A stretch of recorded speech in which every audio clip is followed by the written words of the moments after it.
Unlock the biblical secrets to the God-ordained institution of marriage on the Marriage Channel. Worship is a form of sexual intercourse.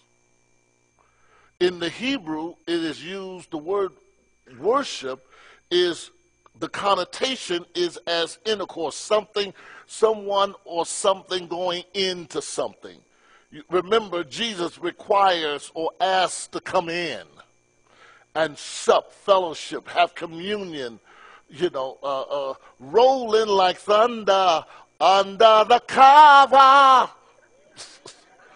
Oh, I guess that's why they call it the blues. No, when nothing's happening under the cover. Anyway, but he is pointing out something. That married couple should have a bridegroom chamber. Remember, when they made a commitment to one another, it was openly, and that commitment was fulfilled before all. It wasn't until, hear me out, they go into the bridegroom chamber, and that's where they consummate, finalize the verbal commitment by physically coming together. And from that day forward, that bedroom is meant for that. So marriage is honorable and honored by all, and that bed is undefiled. Don't take an argument in that bedroom. It is supposed to be your sanctuary. That's not where you sleep apart. You're angry at one another, so you go to bed, putting the cover between one another so you don't touch one another. But after a while, you want to get closer. Why? Because somebody wants to give in, because somebody begins to crave for affection. Not always the man first. Sometimes it is the woman. So he says this. Again, you have a choice. But since most of us desire, even those that are single, you desire to be married, he is saying, well, let's deal with the subject now. Let's go further into this subject, first of all, about those that are married. The second verse says this, but because of the temptation to impurity and to avoid, somebody say avoid, that means to prevent immorality, to prevent outside affairs, to stop it from happening. He is saying, let each man have his own wife, and let each woman have her own husband. Now, for the person who is not married, this is how it applies to you. Until you get married, do not look at going to engage into somebody else's territory to satisfy your personal desires. And when you get married, stay with your own. Now, you think that's easy. You think that the answer, though, now is marriage. That's the answer to all your sexual desires. No, it's not. Because along with that comes your past experiences and your mental processes that also can hinder your sexual relationship. When you think that it ought to be done on a Playboy's level, where those people work at what they do, that's a job for them. Any of you ever heard the interview on my program when I did the Playboy interview? Okay, only two. Only two. Listen to it. The lady said, she said, I was surprised when I walked in. This is the interviewer. She said, I was surprised when I walked in to see these people carrying on because they were filming a porno movie. And she said it was business for them. It was action, and they go into their role. And she responded like that because how I responded in reference to the bedroom is something you work at doing. These people are professionals. What makes them professionals? Hear me out. Because they can do it more than 5 times a day. Infrequent doesn't make you an expert.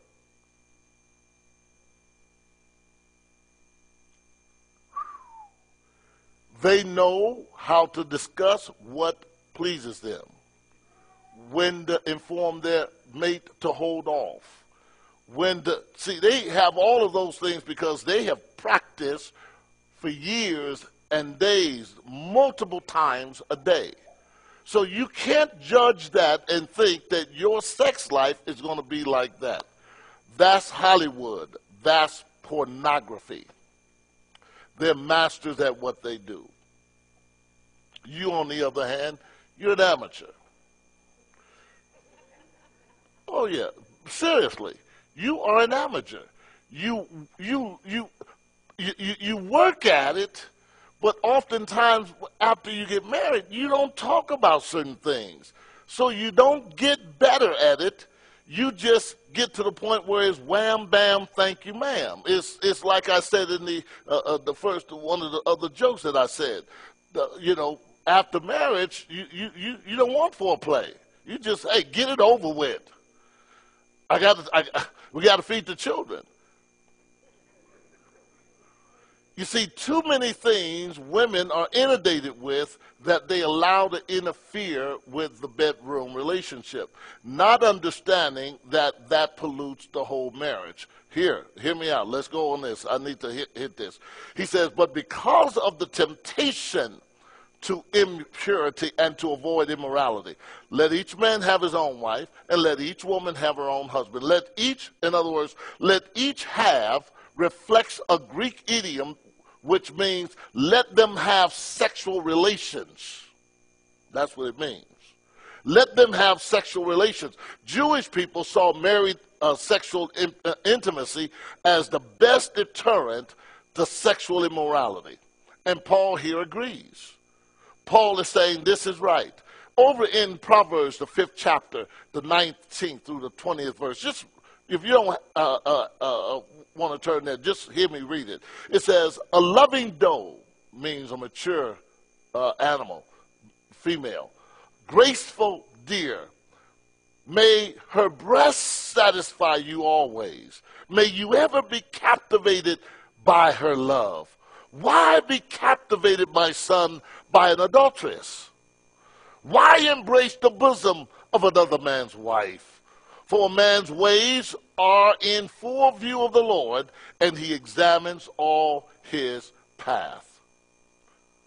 Awesome verse. This is your Bible. But he is saying, in actuality, why try to go outside the marriage?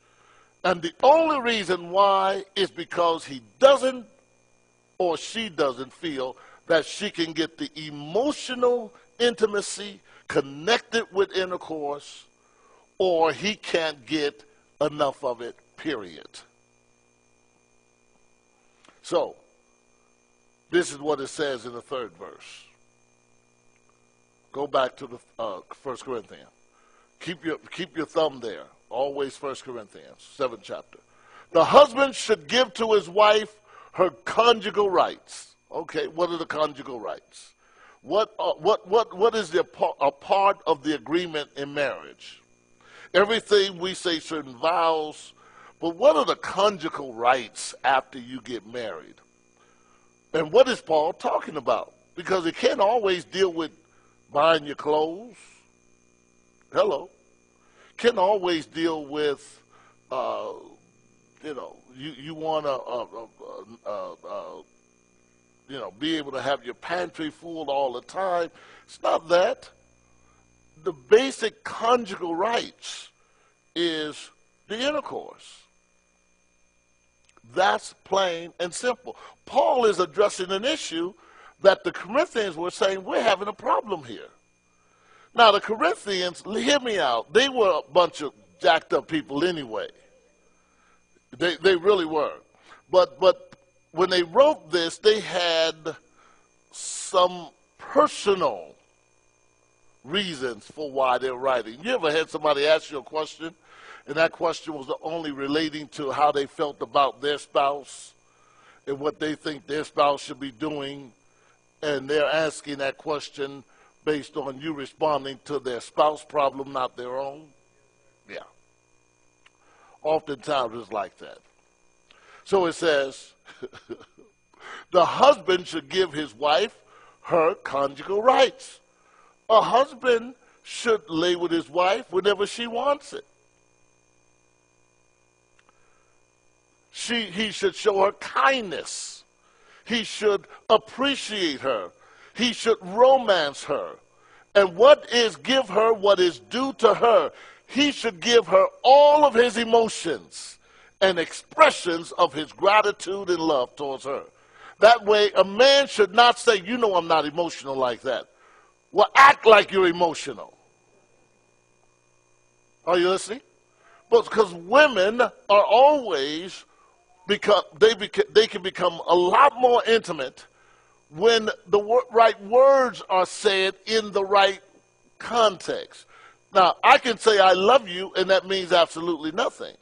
But I can say to my wife, that is, and I can say, I love you. That's a little different. I can say, babe, can we just, get this over with? I'm a little horny. Or I can say, hey, look, I've sort of set things aside, make sure this is done. I'm sorry, babe, right now. Could I just take a little for myself, just if you don't mind, if you're not in the mood, don't worry about it.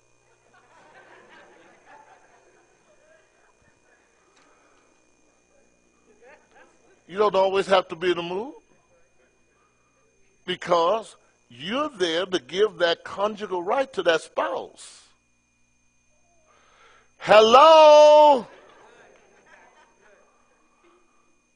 So when the wife is saying, I want to sit down and talk, that's her right. If she says during the Super Bowl, yes, I want to talk. Talk, because it'll benefit you more later than that football game can ever benefit you. You can put that thing on TiVo. But it's hard to make up for lost ground with your spouse. Emotions are difficult to just turn on and turn off like that. Are you listening? So in other words, it says also that the wife should do the same thing with her husband. So Jewish marriage contracts stipulated a number of duties for the husband and a number of duties for the wife. And one major requirement required of the husband was intercourse. And Paul views intercourse as a mutual obligation. The meaning of this is marital duty, and this is clear by using the term conjugal rights. It is clear. Now, it's terrible, as I said, for a spouse to have availability but not have access to it. Now, the Bible says over in 1 Timothy 5:22, neither be partakers of someone's sins. Don't be a part of helping them to sin. Let there be no excuse that they can give in reference to you. If they go outside the relationship, it won't be because you didn't do something. Are you listening? Look at the 4th verse. For the wife does not have exclusive authority and control over her own body.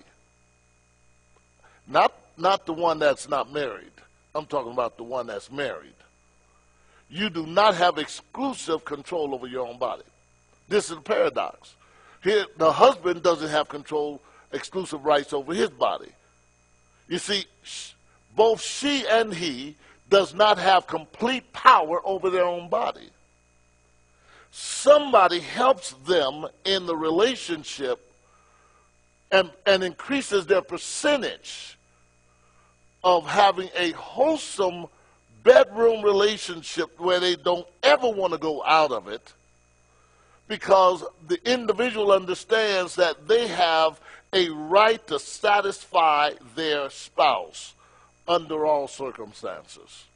So Paul is saying it like this. Likewise, also the husband does not have exclusive authority over his own body, but the wife has her rights.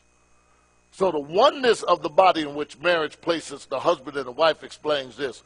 The one complements the other, and neither without the other realizes the perfect ideal of the relationship. It takes two to understand how powerful this marital relationship and bedroom plays in the marriage. The Greek writers sometimes portray submitting to sexual relations or passion as bringing oneself under someone else's control. That's really what it is. Isn't it how we submit and indenture ourselves to God? You see, when you serve God, God doesn't take anything. You openly indenture yourself, willfully indenture yourself as a slave to the Lord. And if he wants praise, what do? You give him praise.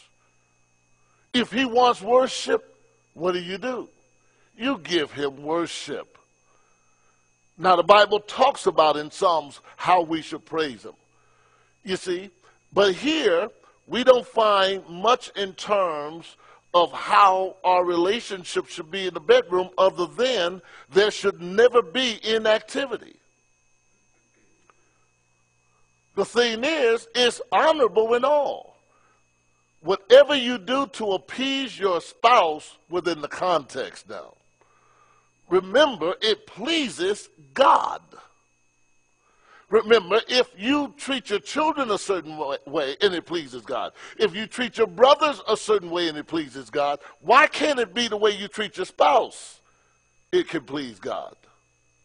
Why is it that we put that aside as though that doesn't matter, when that's not the case?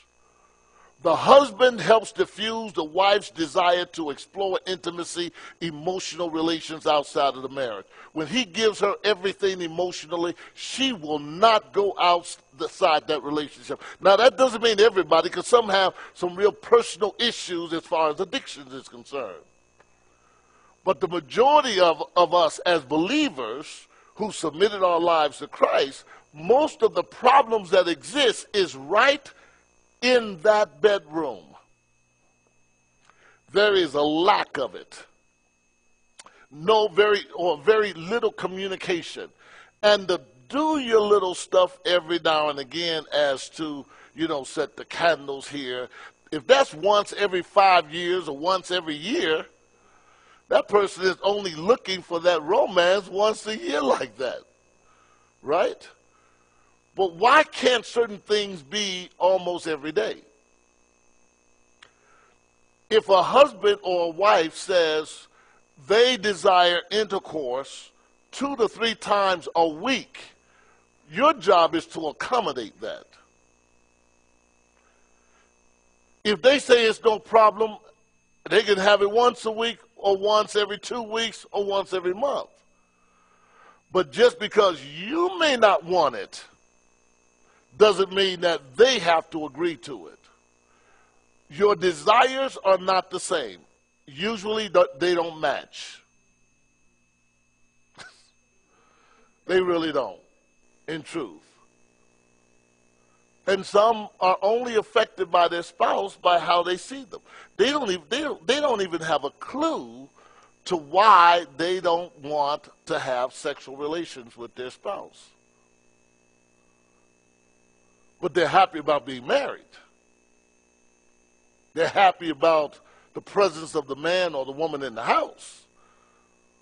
They're content with that, but they are not content always with having to give themselves. And they'll always find a reason to why they can't do it. And it's either the children. Now, how many of you know it don't take long to do it anyway?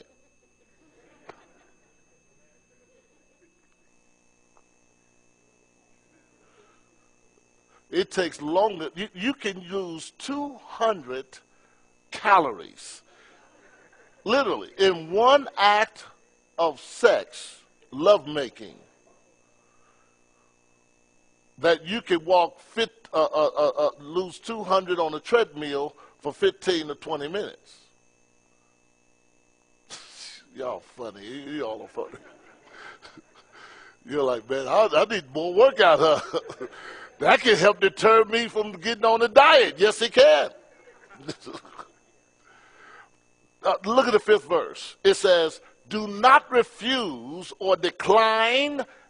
Now, there are 3 words in the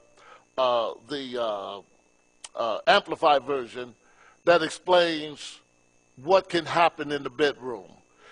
He says, do not refuse. Underline that word if you have an Amplified. If not, just write it in. Do not refuse and deprive or defraud. The word refuse means to decline. Person says, can we have intimacy tonight? I decline. Flat out. The next word is deprive. Is to strip and rob that person purposely. It is to deprive that person of their right and to make them vulnerable for attack. Or to attack. That's what that word actually means here in the Greek. It means to deprive, to strip them, to rob them of what is rightfully theirs. And that means there's a lot of thievery in the household. That's why I don't want to preach this on Sunday, because we can't do with this on the Sunday morning service, okay? I have to be a little bit different on Sunday. But you were robbed because that individual who not only first declines, this, okay, all right, you just told me no, all right?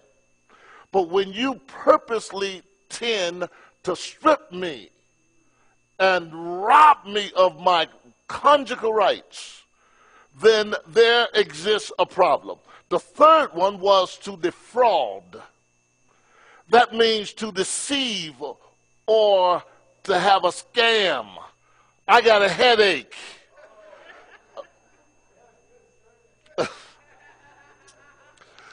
I need a drink on this one.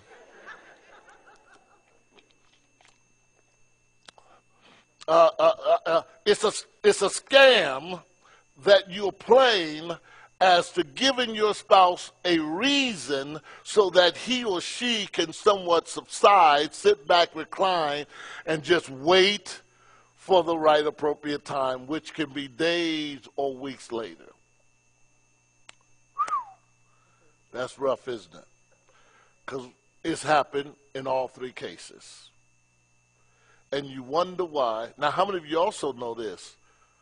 That your spouse can sense something is going on. They can sense, okay. And don't raise your hand. Have you ever questioned at any time? Don't raise your hand. I don't want you to expose anything. Have you ever questioned at any time the level or degree of the loyalty that your spouse has to you? And measured it by their commitment in the bedroom? Have you ever questioned it? Have you ever in your mind thought they no longer either find you attractive or or for whatever reason they perhaps are thinking of someone else in a relationship? They're having an emotional relationship with someone else. Come on, anybody know what I'm talking about? Don't raise your hand. And I say that for a reason. Because when you go through those things, the enemy is the one who sees all of these activities. He knows that you have made it far easier for him to do his job by the lack of activity in the bedroom that exposes him or her to relations outside or on the computer or for whatever reason. So, let me finish reading the verse. Do not refuse, deprive, or defraud each other of your due marital rights, except perhaps by mutual consent. Somebody say mutual. That means we agree on you go. If you feel a little more spiritual at that time and you want to seek God, Don't just go on a fast. Don't scam me and say you're on a fast. You know, it's either at nighttime and you say, I just started my fast. You know? Wait, you ate this morning. Well, I just started it tonight. Hello. You see, certain things change and you got to mentally adjust. When you're first married, certain things you don't tend to you don't tend to notice over time. When you're first married, I mean, certain things you don't, man, you're ready to go to bed. You love to see that person naked. After a number of years, you start thinking, was he always that hairy? You know, you just, where did all that gray come from? It wasn't that it wasn't there. You didn't pay much attention to it. Hello. When you don't want it that much, you start checking out the goods or the lack thereof. Oh, Lord, okay. You have to make adjustments. You have to make adjustments because, especially when you got married younger, I mean, things fall very heavily as you get older, and things don't look the same. But the wonderful thing is you're growing with that, and you accept that as fact, and it doesn't get in the way. And the only reason it does is because you have a distorted image of somebody else in your mind or somebody else's body that creates that distortion with your spouse. Now, again, Paul is saying this. Do not forbid each other any sexual relations unless it's mutual. Now, he's not saying that I want to have sex and you just say, well, you know, let's agree to having sex. No, it's agreeing to fast so you abstain from sex, having any sexual relationship, okay? That's what he is talking about, so people don't start saying, well, we got to agree to have sex. No, we don't have to agree on nothing. I have a conjugal right, whether you agree with it or not. It is my right. And you do not control all of your body. I don't control all of mine. So you can expose me to danger when you don't do your part when I'm trying to get my groove on. Now, oftentimes you got to know men, again, if it's infrequent, he may ejaculate a lot sooner because he doesn't get as much practice. When you get older, you just start, you know, hey, I thought we were in the race. I finished first, you know, hey. I didn't know you. I didn't know you. Man started apologizing. I'm sorry. I tried to hold it. A good wife, don't worry, baby. Don't worry. Don't worry. Don't worry. We'll work at it again. That's a good wife. So he says this. Afterwards, after you come together, after you finish your prayer, but afterwards he says, resume marital relations. That's sexual. Lest Satan tempt you to sin through your lack of restraint of sexual desire. So what he is saying when he says to give yourselves literally means to be at pleasure for, at leisure for. I'm here for your leisure.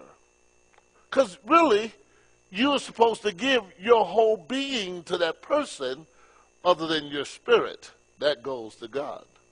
That person you married has a right to every part of that body. We are certain that you enjoyed today's program. If you would like to sow a seed of support, please click on the donation button above the video.